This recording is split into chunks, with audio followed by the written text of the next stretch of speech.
kapagsiw, good evening, no? Ewan ko ba kung bakit naisipan ko ngayon. Parang kasi ako nabasa na bumibili daw sila ng mga pera na luma. Alam niyo mga kapagsiw, ang dami kong lumang pera. So, kaya ako nakamas kasi kinakalawang na, oh. Yan mga lumang pera yan. 1,000 daw isa. Hindi lang ito 100 piraso eh. May mga ano, yung may mga ganyan oh. Yung mga butas, yan oh, mga butas. Yan, money. Yun ang perang luma, di ba? Yan, yung mga maliliit na yan, yung mga lumang pera. Ibinibili daw. Kaya ito, sayang naman kung sakaling pababayaan ko ito, napakarami. Kaya hinugasan ko siya ng ng action. Baka sakali matanggal yung mga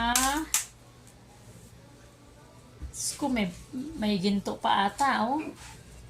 May ginto pa yata, oh. Nahalo.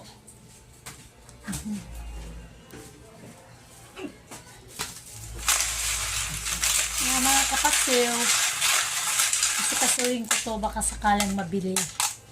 Binibili daw nila ito. Ayan. Bulok yan. Ano nang galawin din? Simula ka na naman. Mapay pang naman Wala. Merienda, kumain na kayong kanin. Ako, mga batang ito. Merienda ng merienda. Tingnan mo mga kapaksew. Ang dami. Dami kong perang luma.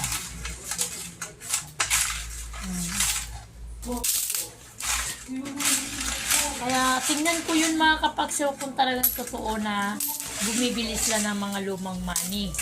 Coins. 1,000 each daw. Eh, dami-dami nito mga kapaksew. Hindi lang ito 100 pieces o di 100,000 pesos na. Ayan, nakasalampag sa Tibet. Yan ang mga lumang pera na inipon ko. Oh. Yan ang lumang pera mga kapaksew na inipon ko. 1950s, 1960s, 64 hanggang 1972. Ayan.